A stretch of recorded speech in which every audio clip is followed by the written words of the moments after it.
BFM Business, Intégral Placement, le Club Imo. Le Club Imo avec Olivier Marin, Éric Tréguier et Julien Mouret. Bonjour à tous les trois. Bonjour. Bonjour. Olivier Marin, Explore Imo Le Figaro, Éric Tréguier pour Challenge et La Vie Imo avec Julien Mouret.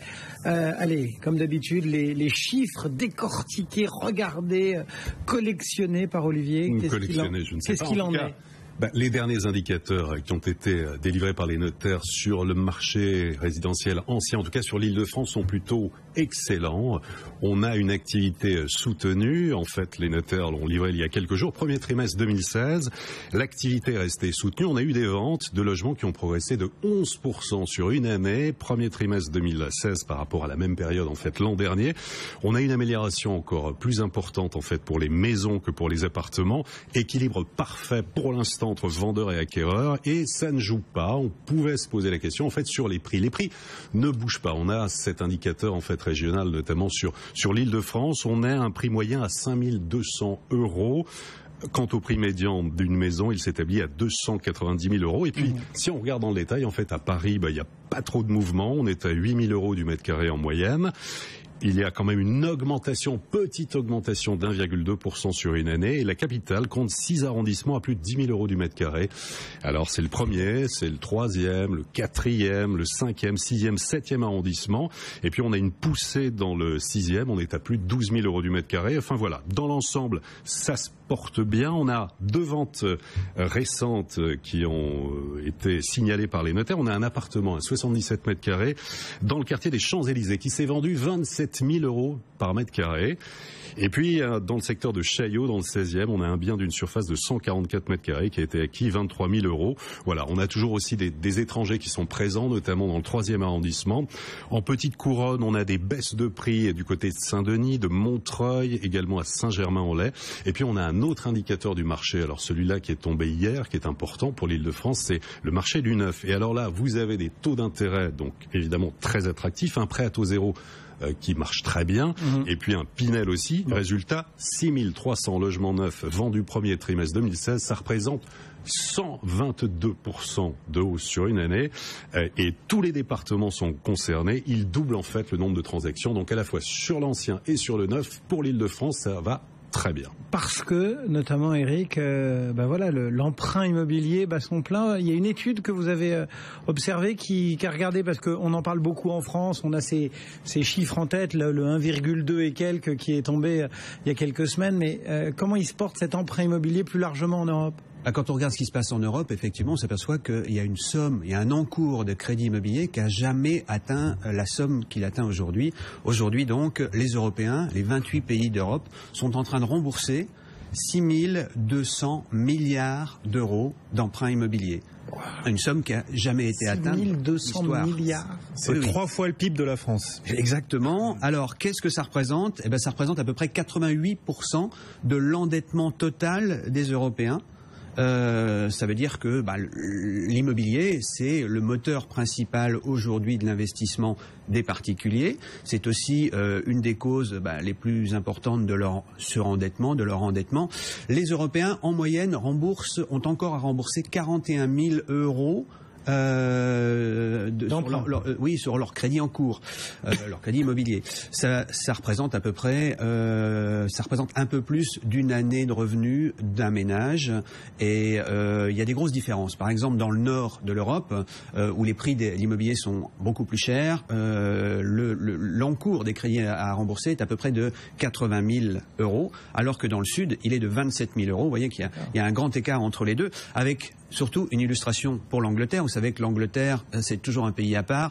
C'est un pays où le prix de l'immobilier est très très élevé. Et donc, la dette immobilière représente 1 500 milliards juste pour la Grande-Bretagne sur les 6 200 milliards de l'Europe.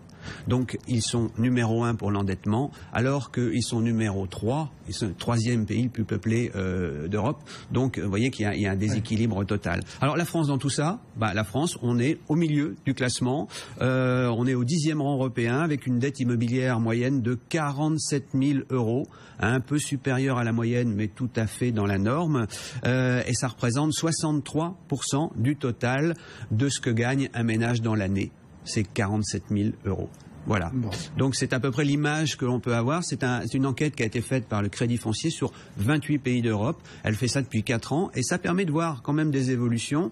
Il y a au cours de ces 4 ans, on a vu quand même que la dette augmente légèrement parce que les prix de l'immobilier montent, comme le signalait il y a quand même beaucoup d'intérêt de la part des Français, mais pas seulement, des Européens pour l'immobilier. On s'endette plus, on profite des taux qui sont bas et donc aujourd'hui cette masse augmente. Mais vous dites ce que les Français ont à rembourser pour leur emprunt immobilier, ça correspond à 67% de leurs revenus. Je croyais que c'était plafonné à 33%, à un tiers par les banques. C'est ce que vous remboursez dans l'année. Alors que là, il s'agit de l'ensemble de ce que vous avez à rembourser encore dans les 10-15 ans qui viennent. D'accord. Effectivement, et les Français sont assez raisonnables. Alors, moi j'étais à la conférence de presse du Crédit Foncier, effectivement, très bien décrit tout ce qui s'est passé. Il y avait 2 bémols, c'est en fait les différences entre les pays. Il y a certains pays qui prêtent justement en fonction de la capacité de remboursement, d'autres pays en fait qui prêtent en fonction de la valeur du bien. Donc déjà, il y a des différences, mais ça, le Crédit Foncier était incapable de nous le dire. Et puis surtout, ce qui fait marcher quand même ce marché de l'immobilier, c'est les taux d'intérêt. Ils sont absolument pas les mêmes. On n'a pas eu de comparatif entre la France, à moins autour de 2%, l'Italie, l'Espagne et tout ça. Le Crédit Foncier n'a pas répondu, alors qu'on attend véritablement de savoir un petit peu, de comparer s'il y a des matchs. Il y a personne qui étudie la différence du coût de crédit. Non, ça n'a pas encore été fait. Ça serait très promis qu'ils le intéressant. feraient pour l'an prochain. Et en plus, il y a des grandes différences puisque nous, on est en taux fixe. Oui, c'est ça. En plus, je parlais de la Grande-Bretagne. La Grande-Bretagne, elle est à taux variable majoritairement. On peut imaginer ce qui va se passer le jour où elle sort. Le Brexit, ça va être une catastrophe parce que les taux vont monter à toute vitesse et ces 1500 milliards d'encours qui sont à rembourser pour les Anglais, ils vont leur coûter très très cher. Donc il ferait bien de regarder d'abord l'encours de ce qu'ils ont à rembourser avant de glisser leur bulletin. Voilà. Bon. Toujours ce monde immobilier passé au crible par nos experts et Julien qui lui regarde le monde de l'immobilier en lisant l'équipe. La semaine dernière c'était le tennis et aujourd'hui c'est la F1. Ah oui, d'accord. Vous passez sur ce sujet-là un petit peu. Alors effectivement, il y a une étude de Savills qui est sortie il y a quelques jours et qui s'est penchée sur effectivement les prix de l'immobilier. Donc là, on est dans le luxe et on part à Monaco à l'occasion du Grand Prix de Formule 1 qui s'est déroulé donc dimanche dernier. Et donc cette étude, en gros, a consacré un petit encadré en focalisant sur le coût d'un beau 3 pièces, à proximité du circuit. Et donc pour s'offrir un appartement de luxe, on est dans le luxe, de 2 chambres. Il y a double vitrage. Donc. Voilà, il y a double vitrage. Mais non, justement. Et donc au pied de la piste, donc il faut débourser quelques 8,5 millions d'euros. Donc là, on parle de T3. Et donc c'est quand même 9 fois le prix d'un appartement du même standing qui jouxte le Grand Prix de Singapour. Voilà. Et donc c'est assez intéressant parce que quand on regarde le circuit, par exemple, on se dirige à Bakou City Circuit. Donc c'est effectivement un Grand Prix qui se déroule en Azerbaïdjan où le prix de vente d'un T3 lui est complètement abordable. On est autour de 180 000 euros. Donc vous voyez qu'il y a des énormes écarts entre ces deux circuits. Et donc voilà, ça c'était assez marrant de effectivement s'intéresser là-dessus. Alors juste pour revenir sur l'immobilier de prestige à Monaco, sachez qu'on est autour de 91 000 euros le mètre carré d'ultra luxe. C'est-à-dire que pour un mètre carré à Monaco, vous pouvez vous payer un studio dans n'importe quelle ville de France. Voilà, il faut voir aussi le nombre de transactions qu'il y a eu effectivement. C'est x3 comparé à Paris. Parce qu'il parle des 30 000 euros à Paris, en fait. Et voilà. On ne sait pas d'où ils sortent ce chiffre. Enfin, c'est un peu. Bon, c'est Savills. On les connaît. Mais non, c'était intéressant de voir ces différences justement. Voilà donc pour cet immobilier de prestige lié à la Formule 1. Le monde de la construction, Olivier, il se porte bien lui aussi ? Écoutez, oui. Alors, oui et non. Hier, quand on a reçu, en fait, le communiqué du ministère du Logement, en lisant les premières lignes, on s'est dit, c'est dommage, c'est en train de baisser. En fait, les premières lignes parlaient de diminution, mais c'est une diminution de la construction sur les 3 derniers mois. Quand on regarde d'une façon plus globale sur une année, alors là, on a des très bons chiffres, puisque sur 12 mois, le nombre de logements autorisés à la construction augmente de 7,4% par rapport aux 12 mois précédents. Et puis le nombre de logements mis en chantier, c'est très important, progresse de 3,8%. Alors l'Île-de-France, on est à 75 500 logements autorisés sur 12 mois, c'est en hausse. Sur les mises en chantier également, plus 25% sur un an en Île-de-France.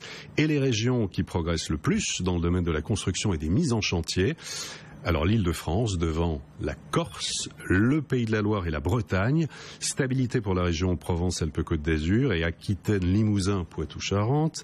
Quant au nord de la France, il est plutôt à la traîne. Alors on a des bons chiffres, la Fédération des promoteurs immobiliers a réagi hier soir en disant que c'était très bien, ça fait maintenant 9 mois que la délivrance des permis de construire progresse, depuis août 2015, il faut quand même le signaler, mais la FPI déplore toujours le blocage de beaucoup de programmes, avec notamment aussi des chartes abusives, on en a parlé ici dans certaines villes, et puis des recours au permis de construire. Enfin voilà, c'est évidemment à suivre. Mais le choc de simplification de François Hollande, il visait pas justement à limiter le nombre de recours, compliquer les recours, ça n'a jusqu'ici pas vraiment été efficace? Non, pas d'effet pour l'instant. Pas d'effet pour l'instant. Dans l'immobilier, le choc de simplification, il a surtout consisté à suspendre en fait les modifications, les ajouts, les amendements qui avaient été prévus. Donc on a suspendu dans le temps des choses, mais c'est ça le choc de simplification. On les a pas annulés, quoi. Voilà. Bon. Allez, on marque une petite pause pour jeter un œil sur l'actualité, puis on revient parcourir ce monde de l'immobilier. On parlera notamment d'une application qui permet d'échanger de bons tuyaux ou encore du congrès des notaires. C'est à suivre.